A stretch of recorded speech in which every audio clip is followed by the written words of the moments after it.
नमस्कार दोस्तों, स्वागत है आपका इस ऑनलाइन प्लेटफॉर्म पर। मैं बहादुर राम गेदर आपका इस यूट्यूब चैनल पे स्वागत करता हूं। रोजाना सुबह 7 बजे आपको इस यूट्यूब चैनल पे 10 क्वेश्चन जो है वो राजस्थान के मिल रहे हैं। रोजाना 15-20 मिनट का समय निकाल कर ये क्लास जरूर लगाया करें। बेहतरीन तैयारी के लिए जुड़े रहिए। और राजस्थान कृषि पर्यवेक्षक, इसका न्यू बैच जो है वो 21 जुलाई से शुरू हुआ था और बेहतरीन टीम से जुड़ने के लिए जो है आप कृषि पर्यवेक्षक की तैयारी कर सकते हैं, जिसमें आपको मार्केट में बुक भी मिल जाएगी। और अगर आप ऑफलाइन और ऑनलाइन जुड़ना चाहते हैं तो ऑफलाइन और ऑनलाइन जुड़ सकते हैं, जिसमें ऑनलाइन लाइव एंड रिकॉर्डेड क्लासें मिलेगी, e book, PDF, black book, complete test और डाउट सेशन जो है वो इसके साथ रहने वाला है। ज्यादा जानकारी के लिए संपर्क कर सकते हैं 95 115 93 126 78 78 64 64 08 पर। अब हमारी क्लास का पहला क्वेश्चन, मुख्यमंत्री भजनलाल शर्मा ने संपूर्णता अभियान अंतर्गत नीति आयोग द्वारा स्थापित 6 प्रमुख संकेतकों में पूर्ण संतृप्ति वाले किस जिले को स्वर्ण पदक से सम्मानित किया है? अभियान कौन सा है? संपूर्णता अभियान। किसके द्वारा? नीति आयोग के द्वारा। कितने संकेतकों? 6 प्रमुख संकेतकों में पूर्ण संतृप्ति वाले किस जिले को? तो वो जिला आ जाता है हमारा करौली। और करौली को क्या मिला है? स्वर्ण पदक मिला है, यानी कि स्वर्ण पदक से सम्मानित किया गया है। बात है 28 जुलाई 2025 की। 28 जुलाई 2025 को एचसीएम रिपा में राज्य स्तरीय संपूर्णता अभियान सम्मान समारोह का आयोजन किया गया। तो 28 जुलाई 2025 को इसका आयोजन जो है वो एचसीएम रिपा में राज्य स्तरीय संपूर्णता अभियान का आयोजन किया गया और नीति आयोग द्वारा स्थापित 6 प्रमुख संकेतकों में अच्छा प्रदर्शन करने वाले 5 जिलों एवं 23 ब्लॉकों को विभिन्न श्रेणियों में सम्मानित किया गया। 6 प्रमुख संकेतकों में अच्छा प्रदर्शन करने वाले कितने जिलों को? तो 5 जिलों को जो है वो सम्मानित किया गया है। उन्होंने 6 प्रमुख संकेतकों की पूर्ण संतृप्ति वाले जिले करौली को स्वर्ण पदक, टोटल कितने हैं? 5। 5 में से एक जिला है कौन सा? करौली। करौली को मिला है स्वर्ण। और 4 प्रमुख संकेतकों की पूर्ण संतृप्ति वाले जिले जो हैं वो है बारां, धौलपुर, जैसलमेर और Sirohi.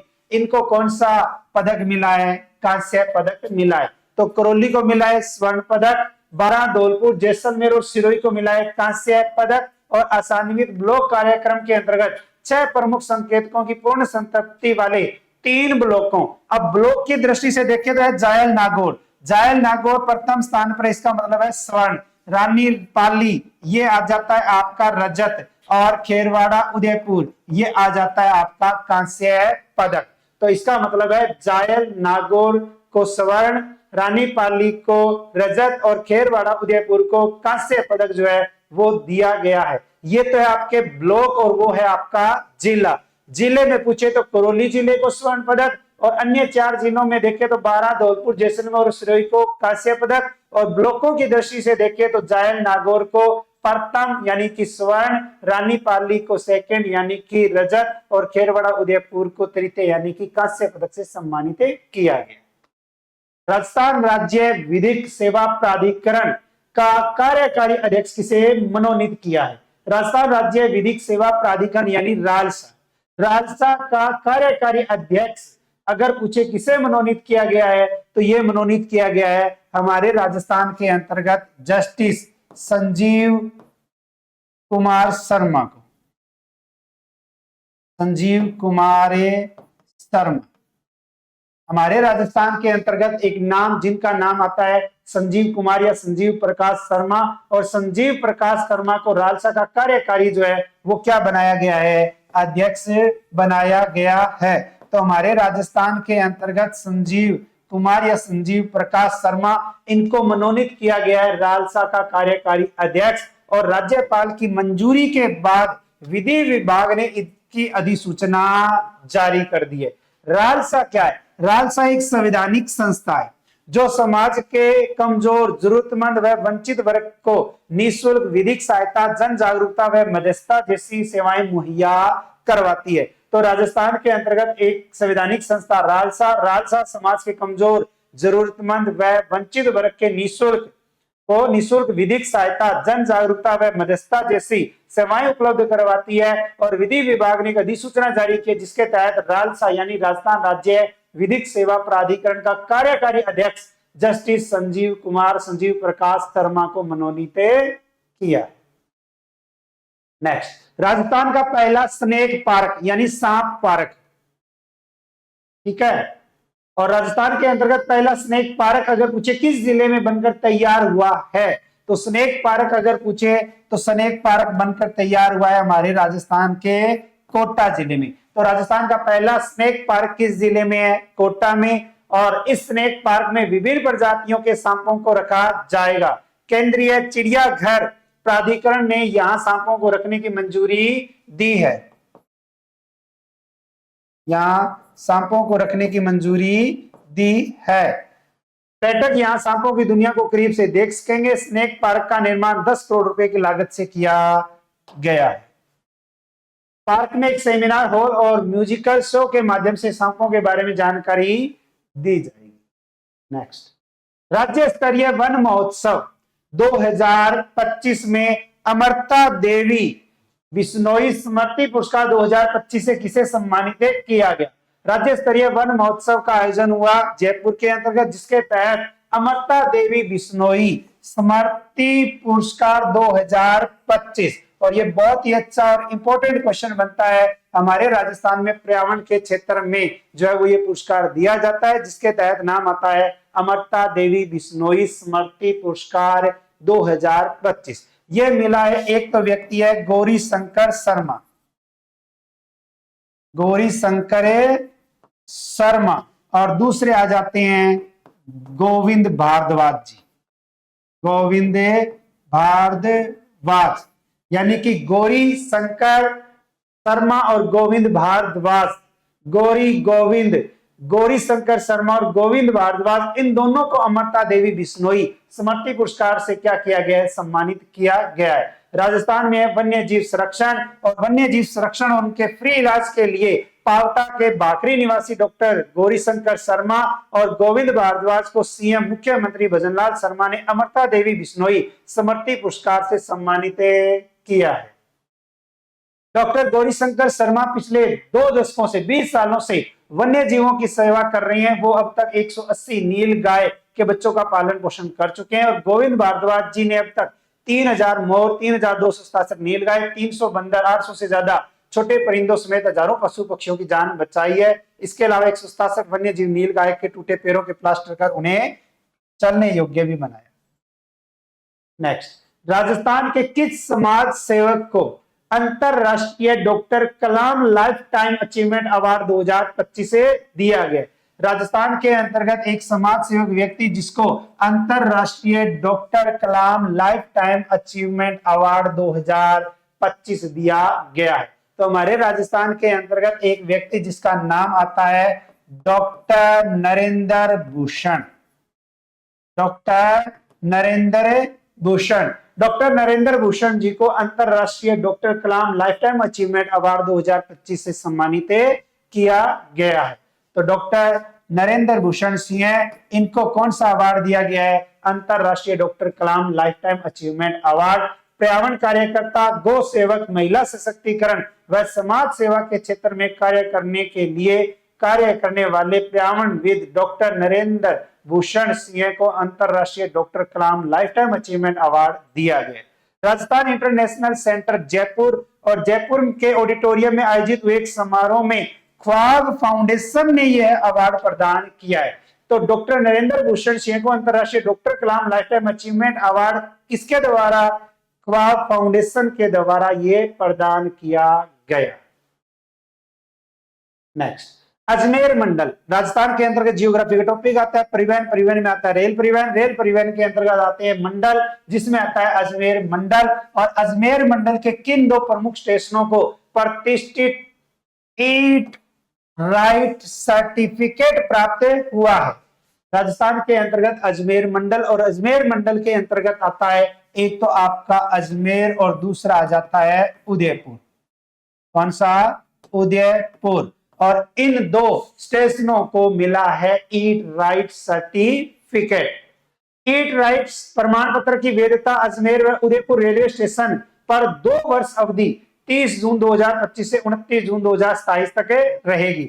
Eat right certificate Bharat सरकार के स्वास्थ्य एवं परिवार कल्याण मंत्रालय और food safety and standard authority of India के कोलैबोरेशन में दिया जाने वाला महत्वपूर्ण प्रमाण पत्र है, जो कि FSSAI के खाद्य गुणवत्ता और मानकों के कड़े मानदंडों को पूर्ण करने के पश्चात दिया जाता है। और इस कार्यक्रम को वर्ष 2018 से देश में लॉन्च किया गया था।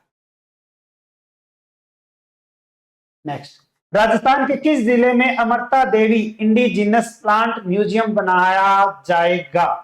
राजस्थान के अंतर्गत Amrita Devi indigenous plant museum, और ये म्यूजियम अगर पूछे कि बनाया जाएगा तो हमारे राजस्थान के अंतर्गत किस जिले में बनाया जाएगा? अभी वर्तमान के अंतर्गत हरियाली तीज के अंतर्गत जो आयोजन हुआ था, और उसी आयोजन के तहत जो है वो हमारे राजस्थान के अंतर्गत एक जिला आता है जिसका नाम है जोधपुर, और जोधपुर में अमृता देवी इंडिजिनस प्लांट जो है वो म्यूजियम बनाया जाएगा। राजस्थान के मुख्यमंत्री भजनलाल शर्मा, और भजनलाल शर्मा जी ने हरियाली तीज के पावन अवसर पर जो 76वें वन महोत्सव का शुभारंभ किया था, और शुभारंभ के तहत जो है वो बताया कि पर्यावरण प्रेमी अमृता देवी ने अपनी 3 बेटियों समेत 363 लोगों के साथ वृक्षों को बचाने के लिए अपने प्राणों की आहुति दी थी। उनकी वृक्ष संरक्षण की परंपरा को सहेजने के लिए जोधपुर के खेजड़ली में Amrita Devi indigenous plant museum बनाने की घोषणा की है। तो हमारे राजस्थान के अंतर्गत जो है वो अपना जोधपुर में आता है आपका खेजड़ली, और खेजड़ली के तहत जो है वो हमारे राजस्थान में बनाया जा रहा है Amrita Devi indigenous plant museum, जो हमारे एग्जाम की दृष्टि से बहुत ही अच्छा और इंपॉर्टेंट क्वेश्चन है बनता है। नेक्स्ट, वाइब्रेट विलेज योजना के किस चरण में राजस्थान को भी शामिल किया गया? वाइब्रेट विलेज योजना राज्य की नहीं केंद्र सरकार की योजना है, और केंद्र सरकार की इस योजना के अंतर्गत चलाया गया है दूसरा चरण, और दूसरे चरण में राजस्थान को क्या कर लिया गया है? शामिल कर लिया गया है। तो केंद्र सरकार की वाइब्रेट विलेज योजना, और इस योजना के अंतर्गत आता है द्वितीय चरण के अंतर्गत देश के बॉर्डर के गांवों में मूलभूत आवश्यकताएं जो है वो विकसित की जाएगी। यानी भारत पाक जो बॉर्डर सीमा है, इस सीमा के तहत जो है इसके साथ ये गांव राष्ट्रीय सुरक्षा के लिए आंख कान बनेंगे। इन गांवों को सुरक्षित और जीवित 3 लक्ष्यों से जोड़ा जाएगा। तो इन गांवों को सुरक्षित और जीवंत तीनों लक्ष्यों के साथ जो है वो जोड़ा जाएगा वाइब्रेट विलेज योजना। और इस योजना के तहत देखें, वाइब्रेट विलेज योजना के तहत वर्ष 2028-29 तक 6,839 करोड़ रुपए खर्च होंगे। अब आसपास के जो क्षेत्र हैं या सीमावर्ती जो क्षेत्र हैं, इन गांवों में अब एनसीसी कैडेट्स, बीएसएफ, पुलिस और सुरक्षा, राष्ट्रवादी सोच बढ़ाने वाले संगठन और समाजसेवी संगठन प्रोत्साहन देंगे। केंद्र सरकार की ओर से वाइब्रेट विलेज योजना के दूसरे चरण में घोषणा की गई कि अरुणाचल प्रदेश, असम, बिहार, गुजरात, जम्मू कश्मीर, मणिपुर, मेघालय, मिजोरम, नागालैंड, पंजाब, राजस्थान, सिक्किम, त्रिपुरा, उत्तराखंड, उत्तर प्रदेश और पश्चिम बंगाल, इनको क्या किया गया है? शामिल किया गया है। नेक्स्ट, राजस्थान के राज्यपाल हरिभाऊ बांगड़े ने किस जिले में स्वामी विवेकानंद एवं डॉक्टर सर्वपल्ली राधाकृष्णन की भव्य प्रतिमाओं का अनावरण किया है? राजस्थान के अंतर्गत एक जिले का नाम आता है जोधपुर के अंतर्गत हमारे राजस्थान के राज्यपाल जिनका नाम है हरिभाऊ बांगड़े, और इन्होंने एक तो स्वामी विवेकानंद और दूसरा डॉक्टर सर्वपल्ली राधाकृष्णन की भव्य प्रतिमाओं का क्या किया? अनावरण किया। राज्यपाल श्री हरिभाऊ बांगड़े जी ने डॉक्टर सर्वपल्ली राधाकृष्णन राजस्थान आयुर्वेद विश्वविद्यालय जोधपुर के करवड़ परिसर स्थित संविधान पार्क में स्वामी विवेकानंद जी एवं डॉक्टर सर्वपल्ली राधाकृष्णन जी की भव्य प्रतिमाओं का अनावरण किया। अनावरण किसने किया? राज्यपाल हरिभाऊ बांगड़े ने। कहा? संविधान पार्क कहां स्थित है? करवड़ है कहां? डॉक्टर सर्वपल्ली राधाकृष्णन राजस्थान आयुर्वेद विश्वविद्यालय जोधपुर। नेक्स्ट, भारत सरकार द्वारा नालसा वीर परिवार सहायता योजना किनके द्वारा? भारत सरकार यानी केंद्र सरकार की, और केंद्र सरकार के द्वारा नालसा वीर परिवार सहायता योजना किसके लिए शुरू की है? तो इसका मतलब है हमारे राजस्थान में भी योजना शुरू की गई, पूरे भारत के अंतर्गत अगर हम देखें तो ये शुरू की गई है सैनिकों के लिए। इनके लिए, सैनिकों के लिए। तो भारत के इतिहास में पहली बार सैनिकों के परिवारों को सक्रिय रूप से कानूनी सहायता प्रदान की जाएगी। नालसा वीर परिवार सहायता योजना 2025 नामक इस नई पहल का उद्देश्य दुर्गम इलाकों और दूर दराज के क्षेत्रों में तैनात भारतीय सैनिकों को घरेलू कानूनी बोझ से मुक्त कराना है। इस ऐतिहासिक न्यायिक कदम का संदेश है, आप सीमाओं पर देश की सेवा करें, हम घर पर आपके परिवार की देखभाल करेंगे। अगर क्लास अच्छी लगी है तो क्लास को लाइक कर दीजिए, ठीक है, अपने दोस्तों के साथ इसको शेयर कर दीजिए। अगर आप व्हाट्सएप स्टेटस लगा सकते हैं तो व्हाट्सएप स्टेटस भी लगा लिया करें। कल आपसे क्वेश्चन पूछा गया था, अक्टूबर 2025 को राजस्थान अंतरराष्ट्रीय लोक महोत्सव रीफ का आयोजन कहां किया जाएगा? तो इसका राइट आंसर था जोधपुर। अब आपके लिए एक क्वेश्चन फॉर यू के तहत राजस्थान के अंतर्गत नरेगा के इतिहास में राजस्थान का सबसे ईमानदार मेट कौन सा है? इसमें नरेगा के इतिहास में राजस्थान का सबसे ईमानदार मेट, इस क्वेश्चन का आंसर जो है आपको मेन कमेंट बॉक्स के अंतर्गत देना है, ठीक है। और ध्यान दे लेना, कमेंट जो करो ना अच्छे करना।